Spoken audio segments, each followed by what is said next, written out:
Bismillahirrahmanirrahim. Assalamualaikum warahmatullahi wabarakatuh.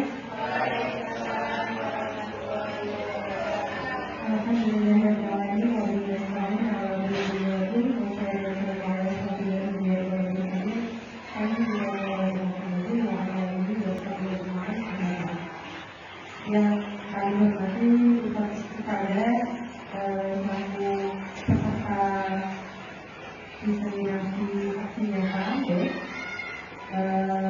Alhamdulillah, terima kasih banyak atas perjalanan kami dengan beliau. Salawat saya mengajarkan dari dunia besar dari Islam Muhammad SAW yang tidak memberikan sahabatnya di hari ini. Semoga kita termasuk umat beliau amin amin. Sebelum saya izinkan saya selalu nanti membaca tulisan doa pada siang hari ini. Yang pertama yaitu pembukaan, kemudian kita lanjutkan dengan fungsi berupa diseminasi paket baik budaya positif, kemudian kita lanjutkan nanti tanya jawab dan kita akhiri dengan penutup. Acara yang pertama yaitu pembukaan, marilah kita buka acara diseminasi paket baik budaya positif ini dengan membaca suatu Fatihah bersama. Alhamdulillah, Alhamdulillah.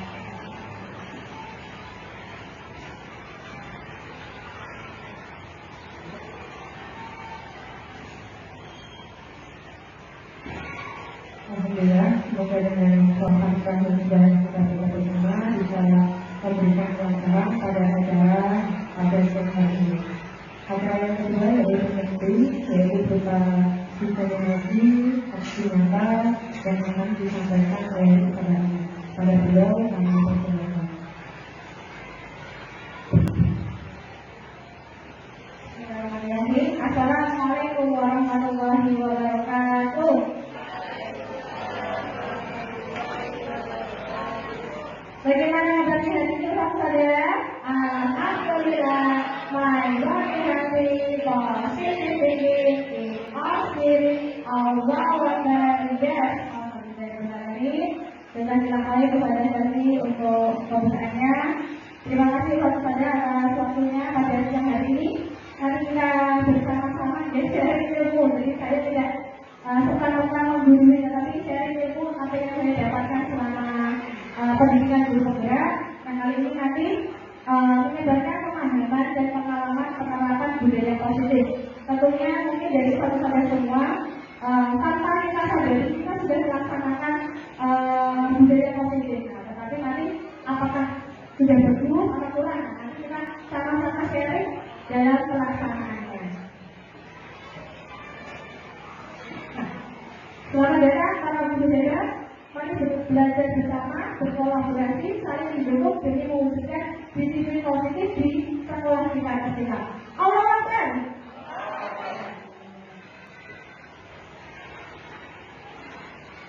Sebelumnya kita lihat video sebentar ya.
Waduh, akhirnya membuat usaha-usaha mungkin terlihat dengan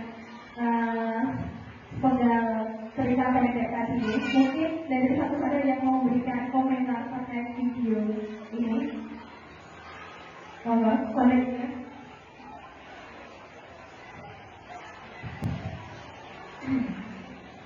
Dari video tadi kita melihat sebenarnya bentuknya konsisten dengan peraturan yang sudah dibuat. Cuman terlalu kaku.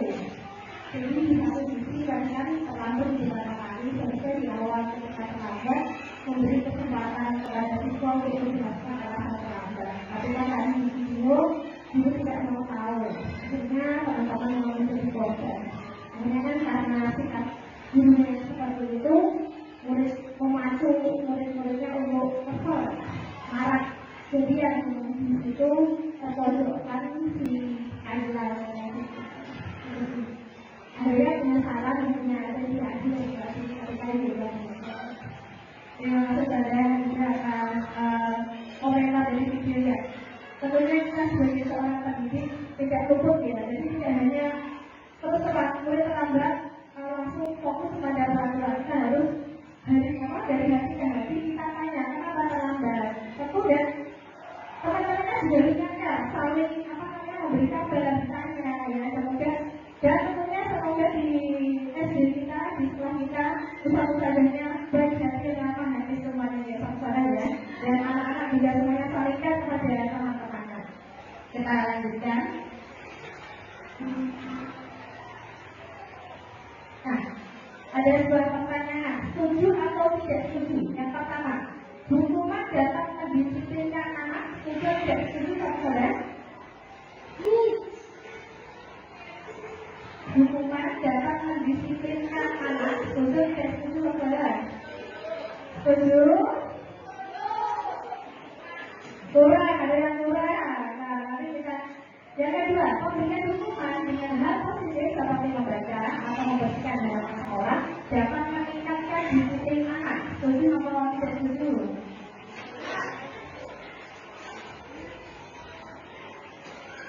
Masih video? Yang ketiga, memberi penghargaan dapat meningkatkan motivasi belajar anak.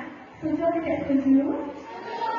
Setuju, dan ada yang setuju. Tadi yang nomor 1 setuju, nomor 2 ada yang tidak setuju. Nah, nanti kita lihat apakah selama ini apa yang kita lakukan dengan anak-anak, dengan siswa kita, dengan memberikan hukuman, konsekuensi, kemudian penghargaan bisa berupa bintang emas, itu ya bahagia. Apakah itu bisa membuat motivasi belajar anak itu bagus atau tidak untuk di pendidikan ini?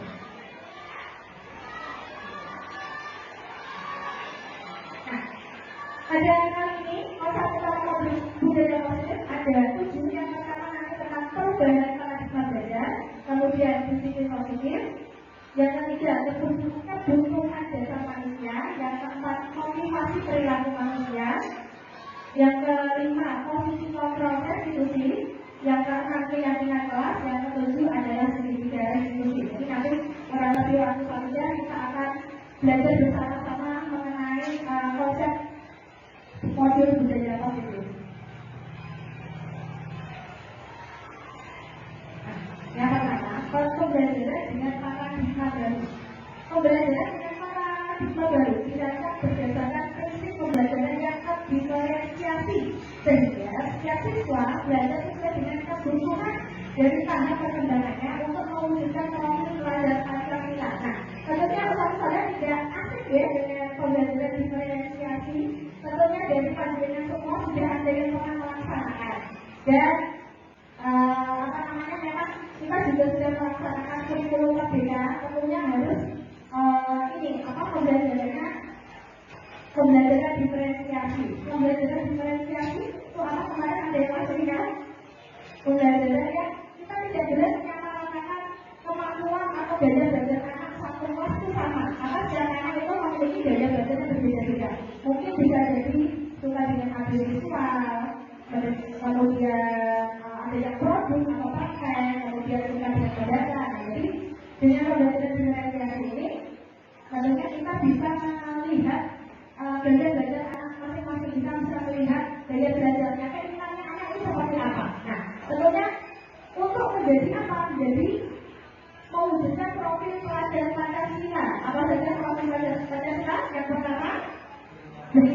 bertakwa kepada Tuhan Yang Maha Esa dan beramal mulia. Kedua, bergotong royong. Ketiga, berkebinekaan global. Dan keempat, mandiri. Kelima, bernalar bisnis. Dan keenam, kreatif. Ya. Nah, tentunya visi sekolah kita juga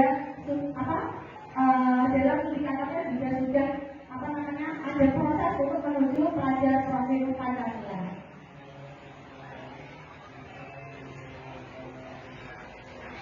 Disiplin positif.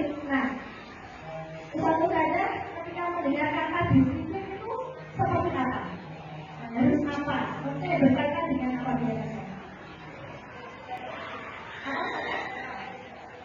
Sesuai dengan aturan ya, karena disiplin itu biasanya berpatah pada peraturan. Nah, dalam budaya kita, maka kata disiplin dimaknai menjadi sesuatu yang dilakukan seseorang pada orang lain untuk mendapatkan kepatuhan.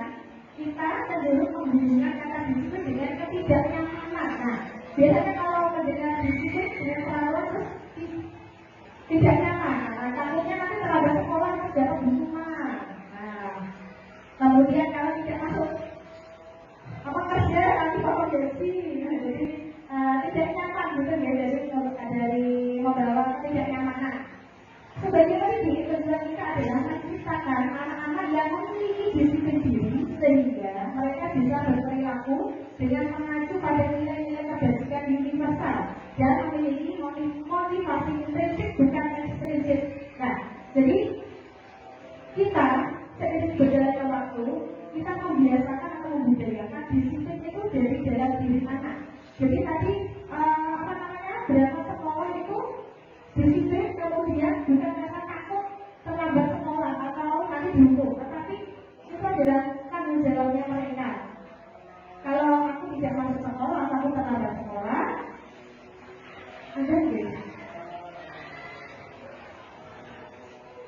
Ya, jadi kita memunculkan itu dari kesadaran siswa masing-masing. Jadi kenapa kita harus masuk sekolah tepat waktu? Itu apa? Nah, jadi karena dirinya sendiri, menghargai dirinya sendiri. Kemudian, disiplin positif merupakan salah satu cara penerapan disiplin yang bertujuan untuk menumbuhkan kesadaran serta memberdayakan anak untuk melakukan sesuatu tanpa sogokan, ancaman maupun hukuman. Jadi karena disiplin itu mereka bukan takut karena ancaman atau dihukum atau nanti dapat, tapi yang mengerjakan tugas dengan bagus nanti dapat bintang emas. Nah, bukan karena sogokan, kemudian nanti ada tidak pindah sekolah nanti dapat bintang digital, nanti dapat hukuman. Bukan karena seperti itu ya misalnya. Jadi kita berjalannya waktu memang susah memang ya menyadarkan diri kita, anak-anak kita mendisiplinnya dengan nilai-nilai kebajikan pada dirinya. Tetapi semoga dengan kesabaran para pendidik, semoga anak-anak nanti bisa bertanggung jawab dengan apa yang dimiliki oleh dirinya.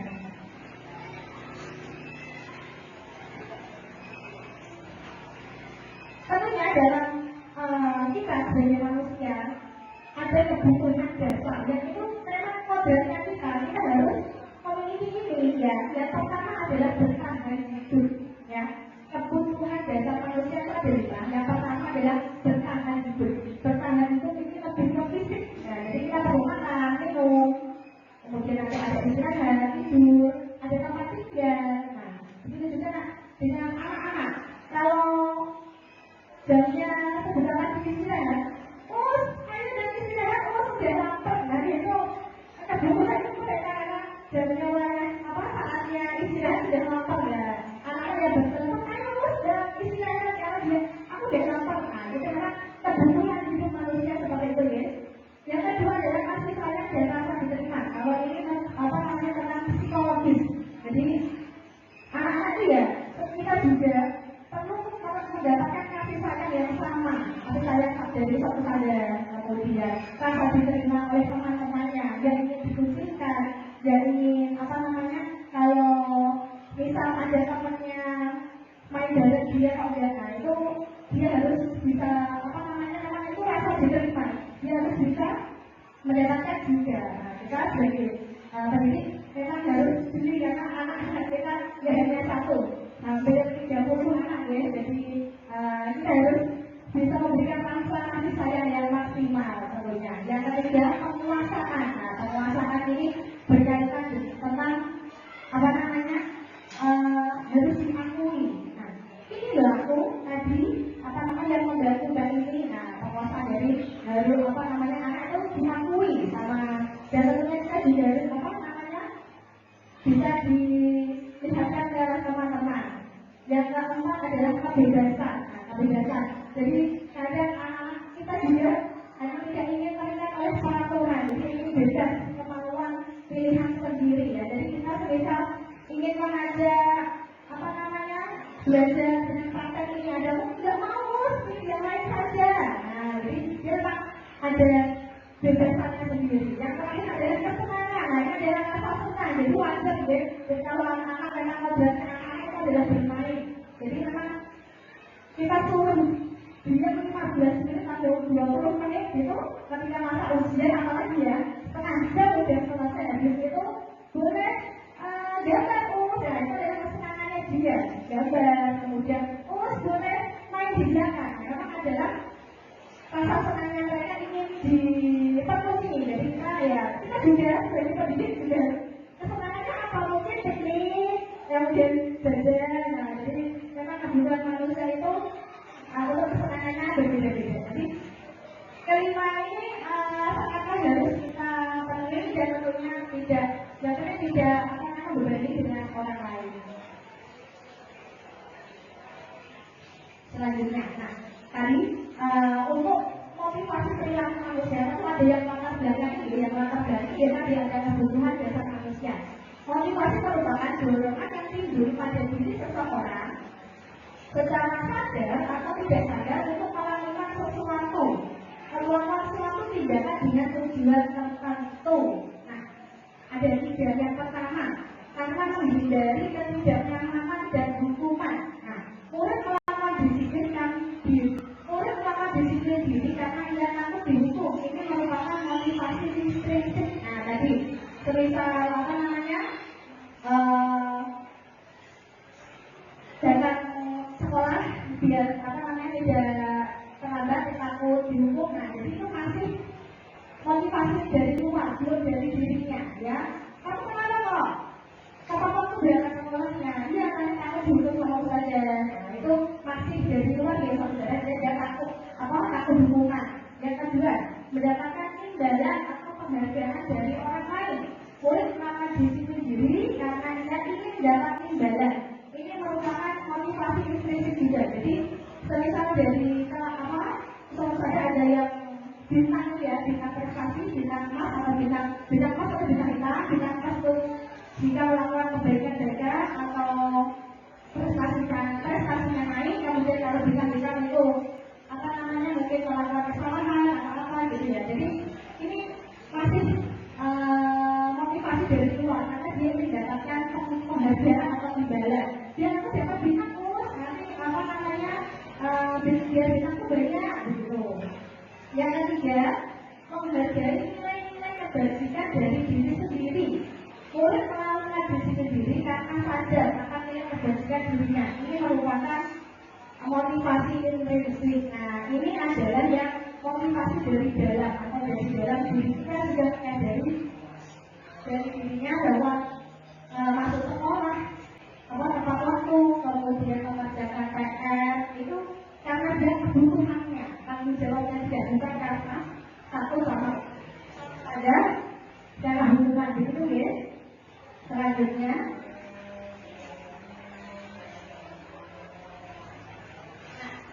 dalam konsep disiplin, nah tentunya ada identitas gagal. Nah, bagaimana yang konsep disiplin dengan identitas gagal? Nah, ini dengan tadi hukuman. Nah, hukuman itu biasanya menyakitkan ya. Kadang-kadang kita salah tidak masuk, kita hukum tentu apa namanya mungkin dihukum atau marah. Ada yang mereka dihukum cuma ada semuanya. Menyakitkan ya.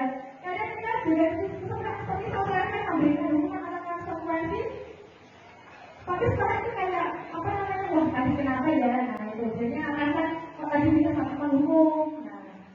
tidak nyaman ya, anak juga tidak nyaman, apa? Kalau sama teman-temannya juga dan dukungan dari pusat usahanya, murid takut, dengan dukungan mereka jadi takut, memaksa. Kamu nanti enggak melakukan ini, itu harus dipaksa. Jadi orang memaksa dukungan. Murid menyembunyikan kesalahan. Kadang dia tidak jujur, takut dihukum. Tadi yang mengambil soalnya, aku tadi mengambil tes ya, tidak. Tadi karena mungkin takut dihukum, jadinya kayak menyembunyikan kesalahan. Murid menjadi rendah diri, jadi kayak apa namanya ya udah takut minder gitu ya sama dirinya sendiri, udah tadi karena takut dihukum, jadi dia merasa rendah diri. Yang kedua, karena penghargaan terkadang juga kurang efektif untuk saya ya.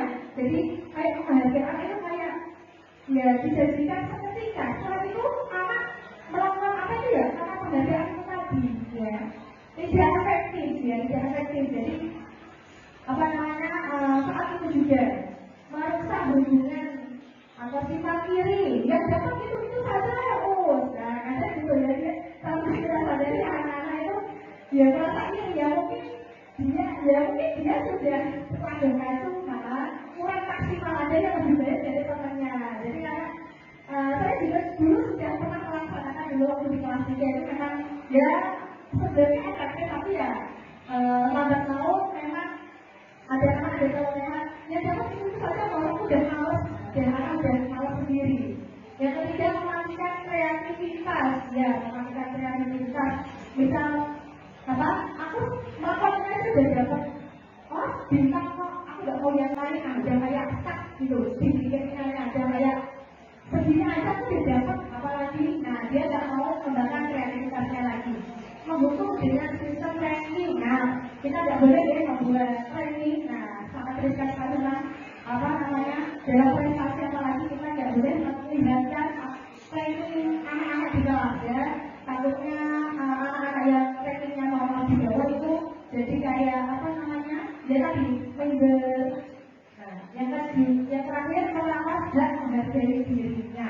Merawat dan menghargai dirinya itu kayak wah kamu mengerjakan trainer ya bagus ini nanti dapat bintang, kemarin kamu nggak mengerjakan kayak udah bijak gitu loh. Kemarin apa namanya nggak mengerjakan terus ini mengerjakan lagi, nah itu sudah bintang. Terus aku ini karena dapat bintang tapi aku udah ada dari bintang, aku udah mulai ini apa namanya sadar diri ada mungkin dari pendidik itu ya apa namanya sudah bagus berarti nanti dapat bintang. Itu kayak merawat dan menghargai dirinya.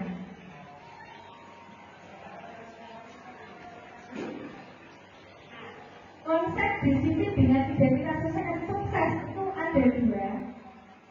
Konsekuensi. Tetapi nanti yang lebih baik lagi adalah di restitusi. Apa itu nanti restitusi? Kita lihat nanti di materi selanjutnya. Konsekuensi. Konsekuensi itu penguatannya jangka pendek ya. Jadi apa namanya? Tadi semisal ada yang menumpahkan botol minum temannya, konsekuensinya apa? Membersihkan ya. Konsekuensinya ketika menumpahkan botol minum temannya membersihkan apa sisa air tersebut. Jadi ya pendek itu. Perlu monitoring berkelanjutan ya. Jadi memang apa namanya? Kita lihat terus, ayo apa konsekuensinya kalau merusak badan teman, ayo apa konsekuensinya kalau tidak pindah. Jadi memang kita sebagai guru mengingatkan terus kembali ya. Jadi kalau mau monitoring, adanya stimulus atau respon. Kayak tadi, ayo tadi menggunakan air itu berarti apa konsekuensinya. Jadi anak nggak tahu. Kadang-kadang masih mikir, ayo dilihat lagi. Jadi memang harus apa namanya ada stimulus, ada responnya anak bagaimana. Yang keempat, murid menghormati peraturan ya, peraturan. Jadi anak-anak atau muridnya juga apa namanya menghormati konsekuensi tadi. Semisal tidak pindah, jadi nanti konsekuensinya mungkin tidak seminggu atau apa gitu ya. Yang terakhir kehilangan waktu untuk memenuhi kesalahan. Jadi tadi setelah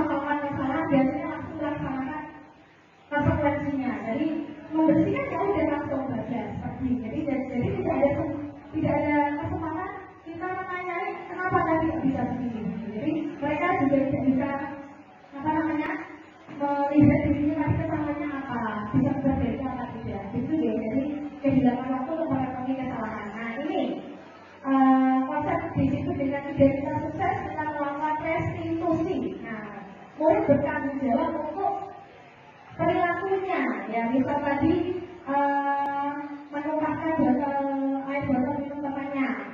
Murid bertanggung jawab dengan cara apa? Ya, kita tanya kenapa? Ya, tadi tidak sengaja. Apa kena senggol? Berarti apa? Ya nanti saya bersihkan terus. Berarti nanti kedepannya dari mana? Ya nanti aku hati-hati mungkin bermain ya, lari-larian, ya sengaja menumpahkan botol minum temannya. Fokus pada permasalahan masalah jangka panjang ini tadi. Kita tanya spesifik kenapa tadi kok bisa menjatuhkan. Itu tadi lari-larian. Nah, berarti lari-larian kalau di kelas kurang efektif ya, bisa di luar. Kemudian apa namanya? Harus berjalan gitu. Nah, kemudian menghormati dirinya dan orang lain. Nah, jadi dia juga bisa menggalaukan dirinya sendiri dan orang lain. Tentunya kalau kita mengeluh kesalahan pada teman itu juga udah rasakan dan kayak hati ya. Dan apa tadi sudah menjatuhkan botol minumnya, membakar minumnya, itu sama itu sudah apa kayak hati pada teman. Nah, yang keempat teori kontrol dirinya memegang kontrol, iya. Jadi setelah tadi ketika ditanya apa yang kamu lakukan, apa biar tidak terjadi lagi, dia nanti apa namanya tidak lari-larian lagi, kemudian berjalan ketika lewat gitu. Jadi tidak apa namanya mereka tidak sadar bisa mengontrol dirinya. Dia pun bersemangat. Jadi mereka tahu apa ini kesalahannya, bagaimana cara memecahkannya. Jadi guru juga tidak memberikan hukuman atau konsekuensi atau penghargaan. Nah, sama-sama kita tanya apa namanya bagaimana memecahkan masalah ini biar tidak terulang lagi begitu.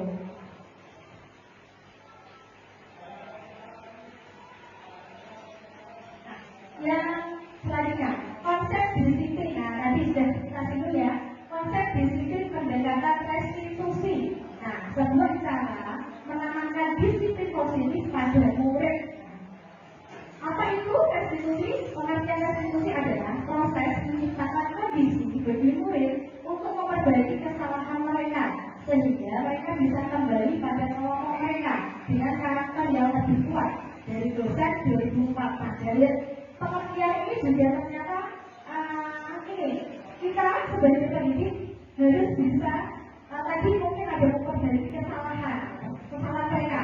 Kita ada ngobrol kenapa bisa terjadi, bagaimana kedepannya biar aku tidak terulang lagi. Nah, jadi ketika dia takut, ketika ayo mas tidak, nah itu dia dibantu sana itu udah dia udah merasa kayak malu gitu ya. Nah, bagaimana caranya biar nanti ada yang kesalahan kembali ke kelompoknya atau kembali ke teman-temannya itu tidak merasa lebih kuat lagi. Jadi tidak takut atau minder tadi sudah dipanggil oleh gurunya mungkin karena melakukan kesalahan. Nah, ciri-ciri restitusi itu bukan menebus kesalahan, namun belajar dari kesalahan ya. Jadi dia tahu tadi kesalahan itu, kemudian bagaimana cara memperbaikinya, bagaimana kedepannya nanti biar tidak terulang lagi. Jadi bukan menebus, memperbaiki hubungan ya, perbaiki hubungan misal berantem sama temannya ya. Akhir dari berantem itu kan tidak jarak-jarakan atau diam-diaman atau jadi cuek, nah, tetapi lebih diterapkan lagi. Ternyata setelah berantem itu, ternyata dia lebih dekat dengan temannya. Jadi memang jadi guru atau pendidik itu memang ini ya, jadi BK untuk semua siswanya dari 30 anak.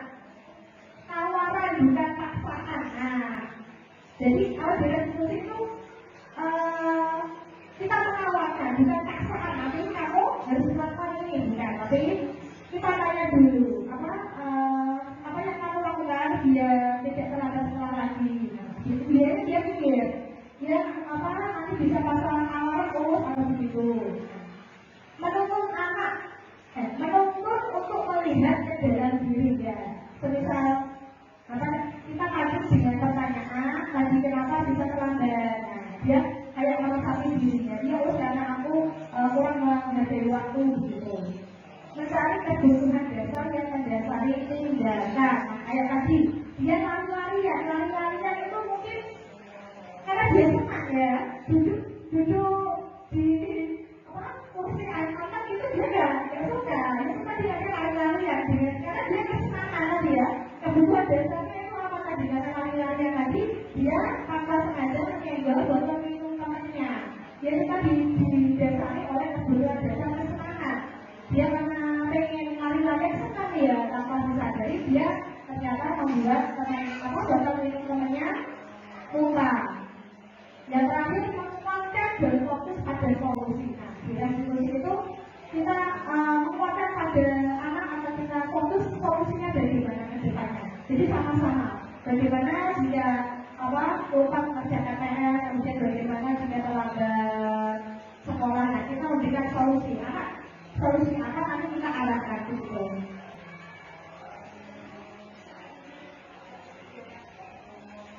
Ini sebenarnya minumnya baru datang.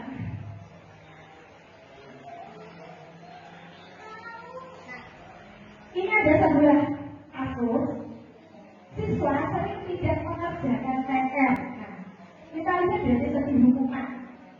Guru menghukum siswa tersebut melihat bendera selama 10 menit. Yang kedua, guru marah dan menjadi takut. Nah, ada murid yang tidak mengerjakan, ayo silakan bukan bendera 10 menit atau marah dan menjadi takut. Jadi tidak ada yang membahas dari diri anak. Kadang juga dulu menyesal begitu ya. Yang kedua, konsekuensi. Nah, guru memberikan konsekuensi untuk mengerjakan PR-nya saat istirahat atau dikerjakan sebanyak 3 kali lipat. Guru tegas dan siswa menghormati peraturan. Kalau konsekuensi gitu. Jadi nanti kalau kamu tidak mengerjakan PR, berarti apa konsekuensinya? Mengerjakan PR saat istirahat atau dikerjakan sebanyak 3 kali lipat. Jadi juga memaksa ya, karena ada konsekuensi tadi. Jadi guru tegas dan siswa menghormati, ini harus patuh juga. Dan yang ketiga ini adalah restitusi. Kalau restitusi itu guru menanyakan keyakinan kelas. Nah, keyakinan kelas atau dirinya dan membantu siswa menyelesaikan masalahnya. Nah, tentunya di pendidik itu memang perlu sekali ya kita membuat keyakinan kelas. Nah, nanti setelah ini nanti ada bagaimana cara membuat keyakinan kelas itu. Nah, kita tanyakan kepada murid bagaimana keyakinan kelasnya itu. Dan membantu siswa menyelesaikan masalahnya. Guru terbuka dan siswa menghormati dirinya dan orang lain. Guru juga tahu kenapa dia bisa tidak mengerjakan PR, mungkin semalam dia pergi atau kelupaan atau capek, jadi tidak sempat untuk mengerjakan PR. Yes, monggo sambil disambung ke satu saudara.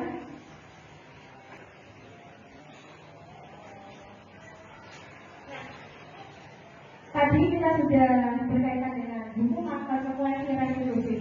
Ada 5 posisi kontrol restitusi. Nah, yang pertama penghukum.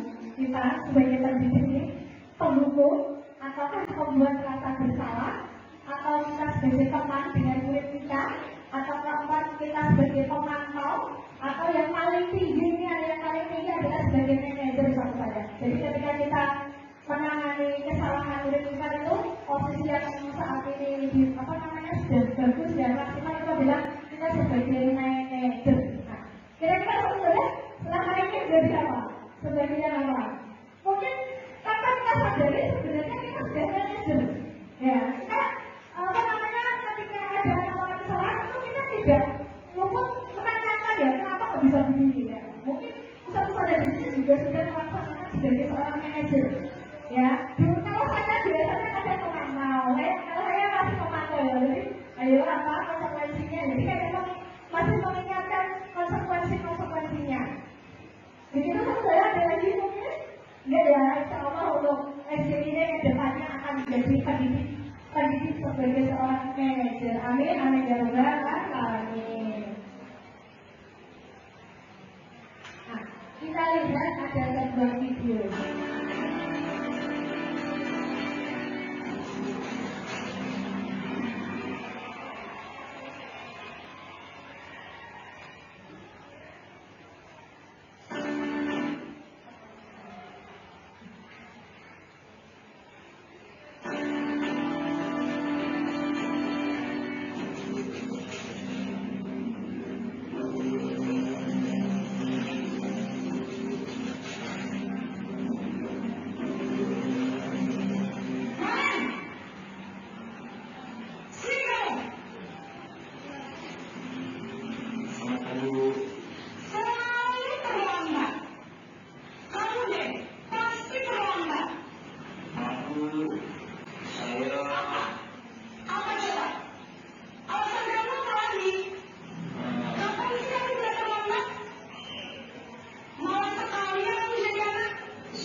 Bu.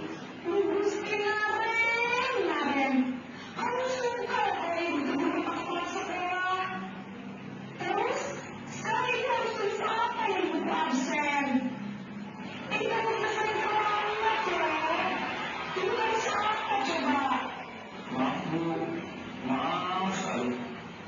Ya sudah, lain kali jangan bikin ibu susah lagi ya nak ya. Ibu tidak akan buat lagi kalau kamu begini terus. Bisa jantungan kalau ibu tegur bapak kepala sekolah. Sangat cepat ke kelas. Maaf ya Bu, maaf sekali. Posisi pembuat rasa bersalah berbicara dengan nada tenang.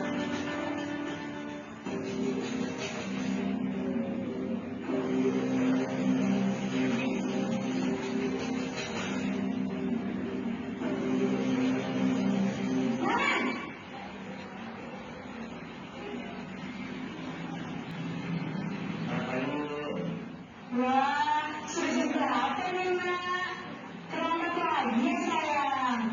Iya Bu, habis ibu saya udah mau ngajak saya Bu. Kamu lagi nyampe ibu kamu. Kamu bukan anak yang paling kencang. Kok terlambat sih? Iya Bu, saya mau bangun tadi. Jadi biar berusaha kencang agak kenyang Bu.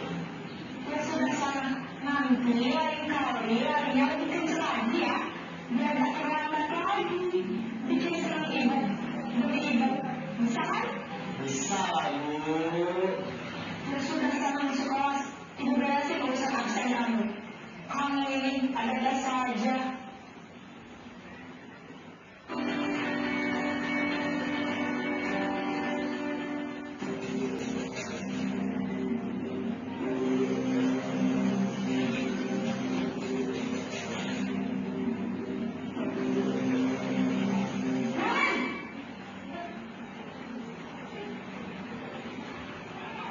Selamat pagi Bu. Naren, apa peraturan sekolah kita tentang jam berapa kita harus masuk sekolah nak?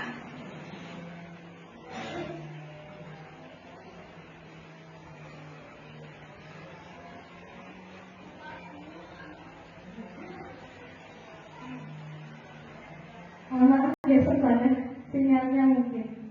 Soalnya masih di kantor itu.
Sebentar keluarnya.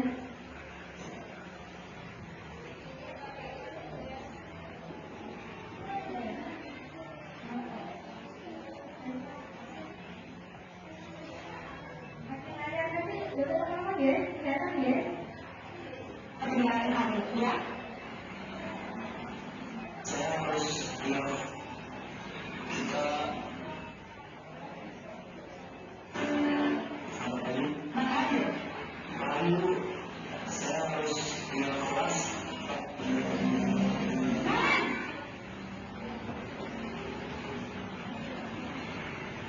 Selamat pagi Bu. Naren, apa peraturan sekolah kita tentang jam berapa kita harus masuk sekolah nak?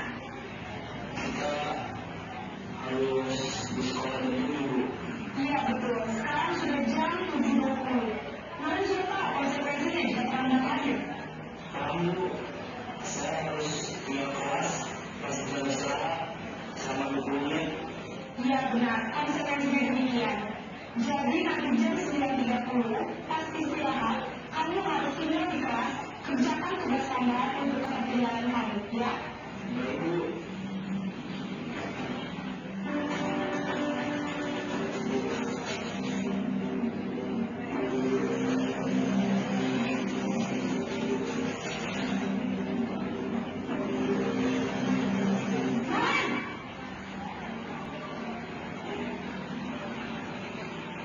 Selamat pagi, Bu. Selamat pagi, Naren. Maaf, Bu. Saya terlambat. Iya, sekolah masuknya jam 7, sekarang sudah jam 7.20. Jadi sekarang bagaimana ya, Naren? Maaf, Bu. Saya lupa salah sekarang. Baiklah, menurut kamu, keyakinan sekolah yang mana yang perlu kamu tingkatkan? Menghargai diri sendiri dan orang lain tidak, Bu. Setuju. Jadi, apakah Naren meyakini prinsip saling menghormati tersebut? Iya, Bu. Saya meyakininya. Apakah Naren bersedia memperbaiki masyarakat keterlambatan ini? Bersedia, Bu. Bagaimana kamu akan memperbaiki masyarakat keterlambatan ini? Saya akan coba betul dari memonitor alam saya, Bu. Baik, kalau Naren memonitor alasan di rumah, ada orang yang kira-kira bisa bantu mengingatkan tidak? Ada, Bu. Kakak saya, Kak Emma. Ada lagi selain Kak Emma? Selain Kak Emma, ada ibu saya. Baik, jadi yang mengingatkan Naren adalah Kak Emma dan ibu kamu ya? Kira-kira akan mulai sealaman kapan, Naren? Setelah pulang sekolah, akan segera saya lakukan. Baik, jadi Naren akan setel alarm untuk bangun besok pagi dan akan diingatkan oleh kakak dan ibunda Naren ya? Ada lagi yang mungkin perlu dilakukan, Naren? Agar tidak terlambat bangun lagi. Tidak ada, Bu. Baik, Naren. Terima kasih untuk kerjasama kamu. Sekarang kamu perlu kembali ke kelas untuk belajar. Baik, Bu. Terima kasih. Tadi dia sesuatu sama saya posisi kontrol restitusi yang pertama adalah pembuku, membuat rasa bersalah, teman, pemantau, dan manajer. Jadi kita sebagai pendidik dalam menangani setiap kasus atau kesalahan siswa, kita bisa memposisikan sebagai manajer. Kita tanya kepada anak-anak, mereka juga merasa senang bisa berpikir terbuka bagaimana cara memperbaiki kesalahannya. Begitu ya, semoga yang selama ini kita masih belum di posisi manajer, perlahan-lahan kita mencoba dari menghadapi kasus atau kesalahan anak, kita bisa menjadi pendidik sebagai seorang manajer. Amin, amin ya rabbal alamin. Selanjutnya.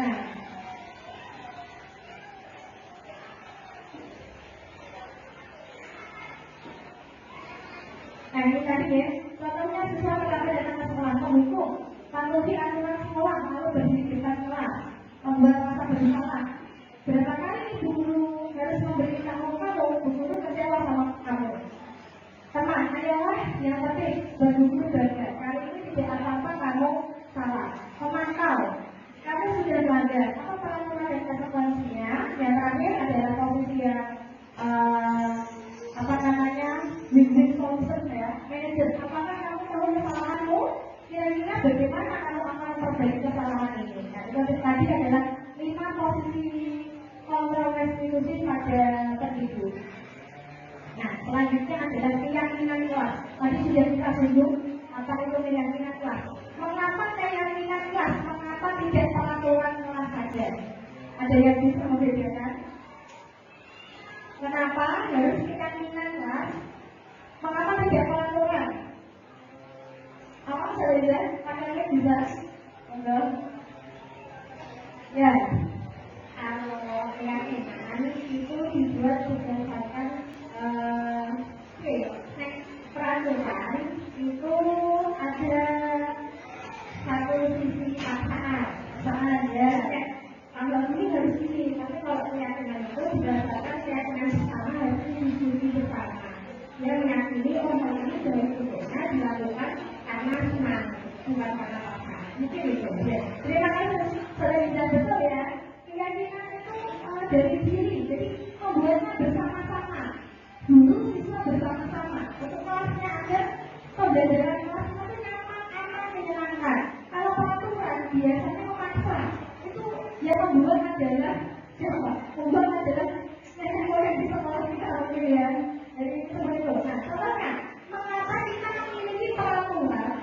penggunaan helm pada saat mengendarai kendaraan roda 2 atau motor. Kira-kira kalau kita memakai helm itu untuk apa saudara? Selamat ya, ya bukan karena takut kan dibilang Pak polisi atau apa, tetapi itu juga ya itu kita menjadi diri kita biar selamat, berarti adalah tentang keselamatan. Nah, dulu pada zaman COVID, mengapa kita memiliki peraturan tentang menggunakan masker dan mencuci tangan setiap saat agar tidak tertular. Jadi kalau saya biar ya ini adalah jadi keyakinannya yang tentang kesehatan. Jadi kita harus mencuci tangan setiap saat dan lebih kerumunan memakai masker. Nah, jadi ini kok misalnya sudah ini ya menyinggung. Nah, jadi nanti di yang kelasnya mungkin masih belum maksimal, nanti semoga setelah ini kita sama-sama memperbaiki keyakinan kelas kita. Jadi sebelum saya mengikuti kelas juga masih gitu, jadi membuat katanya kesepakatan kelas kemarin ya dari saudara. Nah ternyata salah, bukan kesepakatan kelas, ternyata keyakinan kelas. Dan kemarin ini sudah saya kemarin anak juga gitu. Lalu kemarin kan sudah, iya kemarin itu ada salah. Saya juga kan. Jadi kita bersama-sama lagi ya. Kemarin anak-anak maju menuliskan peraturan-peraturan, kemudian setelah berdiskusi tentang peraturan-peraturan yang harus kita laksanakan. Jadi dari anak kita tuliskan, mereka menuliskan. Setelah itu mengajak beberapa merumuskan peraturan itu menjadi kalimat yang positif atau kalimat keyakinan ya tadi tidak terlambat datang ke sekolah. Berarti itu apa? Tentang disiplin ya, tentang jadi sama-sama kita harus menanamkan kata disiplin itu kepada anak-anak. Jadi tidak berbunyi datang ke sekolah tepat waktu, tapi juga tentang disiplin yang universal yang umum. Jadi disiplinnya itu tidak hanya dalam tentang peraturan masuk sekolah, tapi bisa menghindar dulu di perpustakaan dari tempat waktu kebaikannya begitu ya. Yang fokus ada selanjutnya mengatakan keyakinan di kelas. Setelah itu kalau sudah jadi diberi, dibuat yang bagus yang rapi, diberi gambar-gambar. Setelah itu ditempel di kain. Ini adalah dulu ini awalnya adalah kesepakatan kelas saya. Ini yang terbaru itu adalah keyakinan kelas. Jadi memang kemarin ada ya sebenarnya paham, cuma ternyata ini lebih ternyata masih salah kemarin. Jadi keyakinan kelas itu menggunakan bahasa atau kalimat yang universal kayak mengajarkan pakaian. Nah itu berarti dia bertanggung jawab atas tugasnya sebagai siswa. Nah, bagaimana pembentukan keyakinan kelas? Nah, lebih abstrak dari peraturan ya, lebih abstrak. Jadi kayak tadi datang waktu sekolah, jadi diuniversalkan jadi menjadi disiplin.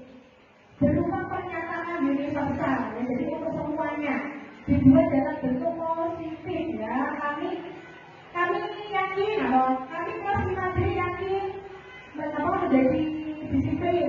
Nah, ada kalimat positifnya. Sedikit saja agar mudah diingat.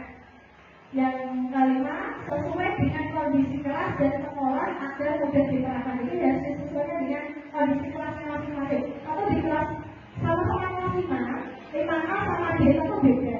Ya, jadi harus disesuaikan dengan kelasnya masing-masing. Dan selanjutnya yang terakhir, sekolah dan kelas dilibatkan saat membuat, karena dari anak oleh anak untuk anak. Jadi keyakinan itu semuanya harus tahu. Siap membuat keyakinan kelas yang lebih baik lagi, saudara? Iya. Nah ini tadi ya kita singgung restitusi. Nah, sedikit restitusi. Tanggapannya ada 3. Yang pertama adalah menstabilkan identitas. Kita semua akan melakukan hal terbaik yang bisa kita lakukan. Jadi ketika ada sebuah kesalahan anak, kita stabilkan dulu identitasnya. Ya, nanti ada contoh percakapan atau kasus saya dengan murid saya. Yang kedua, validasi tindakan yang salah. Ya, semua peraturan itu memiliki alasan kenapa kita pasti pernah melakukan kesalahan. keyakinan, kembali keyakinan kelas. Kita memiliki motivasi internal. Nah, ini tadinya menstabilkan identitas dulu berkata, berbuat salah itu hal yang manusiawi, tidak ada manusia yang sempurna. Bapak Ibu juga buat salah, kita pasti bisa menyelesaikan permasalahan ini. Bapak Ibu tidak tertarik untuk mencari tahu siapa yang benar, siapa yang salah. Bapak Ibu lebih tertarik untuk menyelesaikan masalah. Kalau kamu menyalahkan dirimu sendiri terus, apakah kamu bersikap dengan dirimu sendiri? Nah, jadi kayak membuat anak itu berpikir atas kesalahannya. Yang kedua, validasi kebutuhan atau validasi tindakan yang salah. Guru bisa berkata, kamu bisa saja kan melakukan hal yang lebih buruk, tapi kamu tidak melakukannya. Kamu pasti punya alasan mengapa melakukan.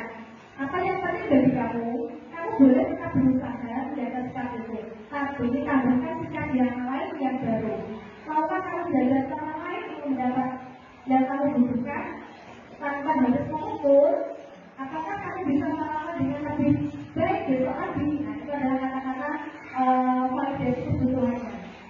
Yang ketiga, yang terakhir menanyakan keyakinan. Guru berkata, apa nilai yang kita percaya di kelas atau sekolah kita? Nilai universal apa yang telah kita sepakati tadi ya, bisa disiplin, tanggung jawab, menghargai. Kelas yang ideal itu seperti apa sih? Kamu ingin jadi orang yang seperti apa? Apa yang kamu rasakan ketika kamu melakukan itu? Kamu jadi orang yang seperti apa? Nah, kita lihat kemarin saya bersama murid membuat segitiga seperti itu.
Ya, kemarin saya mencoba praktek, tetapi ini anak-anak yang tidak melakukan pelajaran ya, itu ada anak siswa saya.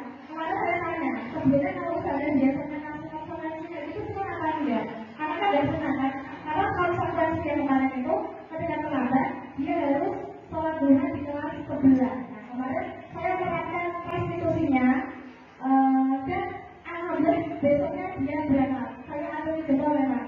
Kemarin bersama-sama dengan anak yang terlambat, saya melakukan restitusi kenapa bisa terlambat. Nah, itu karena dia setelah sholat subuh itu tidur lagi. Jadi kan berbeda sampai sekarang terus datang terlambat. Nah, jadi dia kemarin itu ingin melakukan aktivitas atau olahraga. Jadi mengajak dia berpikir bagaimana caranya dia tidak terlambat lagi. Nah, kesimpulannya jadi setelah saya menggunakan kelas saya waktu 1 jam dalam penerapan program disiplin positif, bedanya dulu memiliki standar kepribadian profesional dan sosial yang baik, di mana dulu mampu berefleksi pada posisi kontrolnya saat ini. Bagaimana perjalanan dirinya sebagai seorang amok atau sebagai posisi manajer yang menuntut murid-murid menjadi insan yang mandiri, merdeka dan bertanggung jawab dari standar nasional pendidikan. Nah, alhamdulillah saya tak terasa ya waktu 1 jam kita belajar banyak banget lagi. Semoga apa yang saya sampaikan bisa menambah wawasan bisa lagi tentang disiplin positif kita. Semoga sesi belajar kita ini membawa manfaat sehingga dapat mewujudkan pelajar profil Pancasila salam merdeka belajar. Itu selanjutnya saya kembalikan ke MC. Assalamualaikum warahmatullahi wabarakatuh.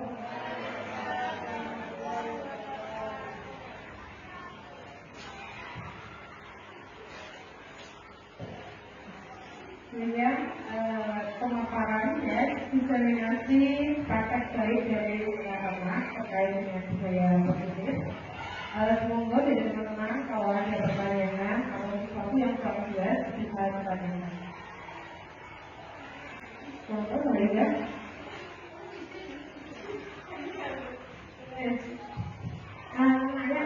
saya itu yang keyakinan sama kesepakatan. Yang setelah saya itu kita buat kesepakatan bukan keyakinan benar-benar. Cuma bahasanya itu di kelas positif kayak keyakinan. Jadi tidak terlambat itu kita punya online itu menyenangkan. Terus ada juga makan dengan itu ada waktunya.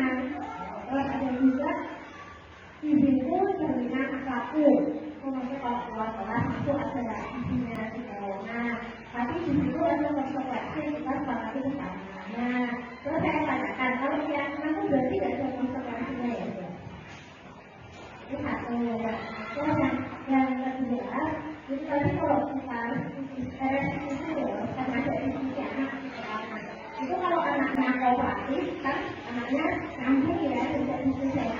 Tapi kan ada dalam ini ya, filmnya itu kan ada anak itu yang nggak bisa gitu, yang anaknya itu yuk tak pernah deh gitu kan, masih ada ini nggak tahu, ada ini nggak tahu, karena dia kayak gitu. Nah, maksudnya itu bagaimana?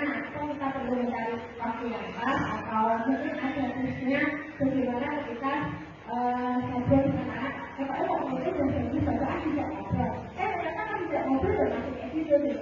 Nah, kayak gimana di depan? Kayak di Jawa ya, untuk tahu gitu kan ada misalnya jalan. Terus juga nanti ada juga peneliti yang sudah diskusi gitu ya, dan panggil gitu dan oke gitu. Besoknya terulang lagi kayak gitu. Jadi mungkin ada hadis atau bagaimana gitu. Ya, terima kasih kepada Rida. Aku saya ya, saudara Rida. Terima kasih atas sharing di ada kelasnya ya tadi. Yang dijelaskan pada ini adalah kesepakatan.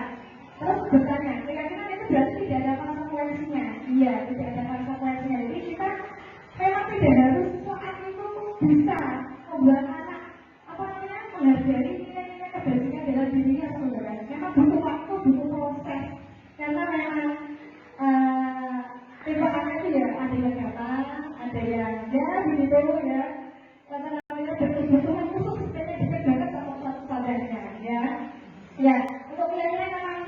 tidak ada konsekuensinya. Tadi kata konsekuensi tadi apa? Bersih, apa jangka pendek. Anak juga mematuhi peraturan itu juga. Jadi kayak terfokus pada peraturan juga. Jadi mungkin nanti dijelaskan diganti saja oleh kata kesepakatan, diganti keyakinan. Biar anak itu yakin ya kesepakatan itu tadi kan ada kata sepakat, ada lebih dari satu orang. Nah, kalau keyakinan meskipun prosesnya bersama-sama. Nah, kalau kata keyakinan itu dia kayak untuk dirinya gitu. Ya, semoga dengan pergantian kata itu bisa minimalisirkan konsekuensi dari keyakinan itu. Yang kedua tadi apa tadi? Ketika kita sudah melakukan prestasi ya, tapi caranya belum. Iya, untuk dirinya maju terus, pantang mundur, sabar. Jadi harus ini bisa didatangi ke rumahnya, lihat keadaan kondisi keluarga. Itu anak itu di sekolah sama di rumah biasanya berbeda di keadaan. Jadi kita lihat, jadi tidak hanya satu sumber informasi dari si anak, bisa tanya orang tua, ya. Kalau di rumah itu bagaimana? Kalau di sekolah kok begini-begini, jadi ya memang itu tadi ya, anak yang ada ingin lari dari kesalahan atau nggak mau jadi nggak tahu. Nah begitu. Itu tadi kayaknya lebih sabar lagi, jangan yang nganggur itu sabarnya lebihnya. Ya sama, kamu sudah siap. Semangat lagi besok pada kita bersama-sama menciptakan budaya positif atau disiplin positif di sekolah kita. Saya kembalikan ke Ansi.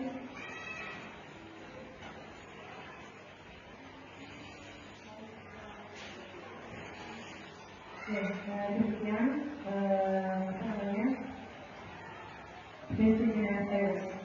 definisi paket baik yang bisa saya bagi bersama semuanya, ya.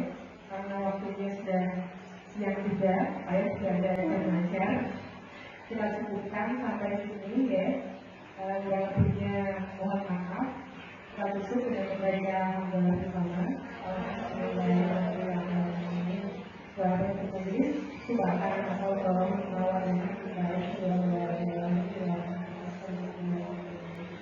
semoga apa yang kita pelajari hari ini bermanfaat untuk praktek kita ke depannya. Kalau dengan mohon maaf,